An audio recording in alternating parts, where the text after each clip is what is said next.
एक गांव में एक दूध बेचने वाला था। वो बहुत जल्दी अमीर बन गया क्योंकि वो गलत तरीके से दूध का व्यापार करता था।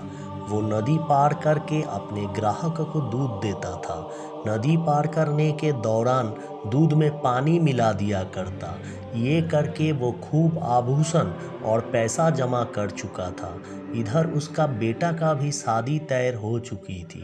वो ढेर सारे आभूषण लेकर नाव पर वापस आ ही रहा था कि अचानक से उसकी नाव पलट गई और सारा का सारा धन और आभूषण नदी में डूब गया और वो रोने लगा। तभी अचानक से नदी से आवाज़ आई, जो डूबा वो तुम्हारा था ही नहीं, तुमने गलत तरीके से इसको अर्जित किया था, इसलिए ये तुमसे छीन गया। निष्कर्ष, जीवन में ईमानदारी ही सबसे बड़ा धन है।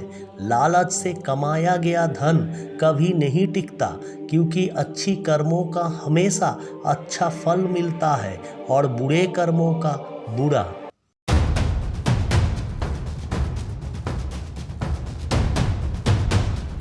एक चूहा एक कसाई के घर में बिल बना रहा था। थोड़ी देर में चूहे ने देखा कि कसाई और उसकी पत्नी बाजार से वापस आए और थैली से कुछ निकालने लगे। चूहे को लगा कि शायद कुछ खाने का सामान होगा, लेकिन उसमें चूहेदानी था।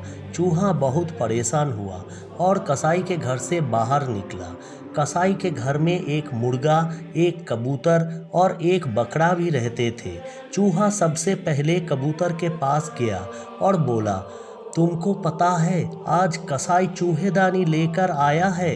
कबूतर बोला, मेरा इससे क्या, तुझे डरना चाहिए। फिर चूहा मुर्गे के पास गया और बोला, पता है तुम्हारा मालिक आज चूहेदानी लेकर आया है।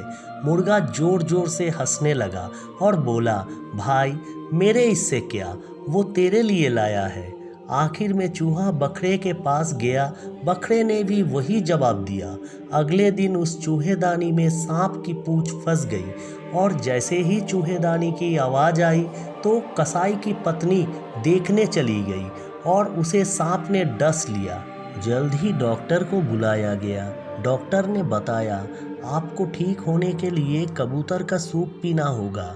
फिर क्या था, कबूतर की जान गई और सूप बन गया। जब वो बीमार थी, उसको देखने के लिए मेहमान आए थे।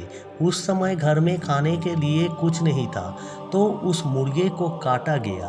उसके बाद जब वो पूरी तरह से ठीक हो गई तो उसकी खुशी में कसाई ने बकरे को भी काट दिया और खास लोगों के लिए छोटी सी दावत रखी।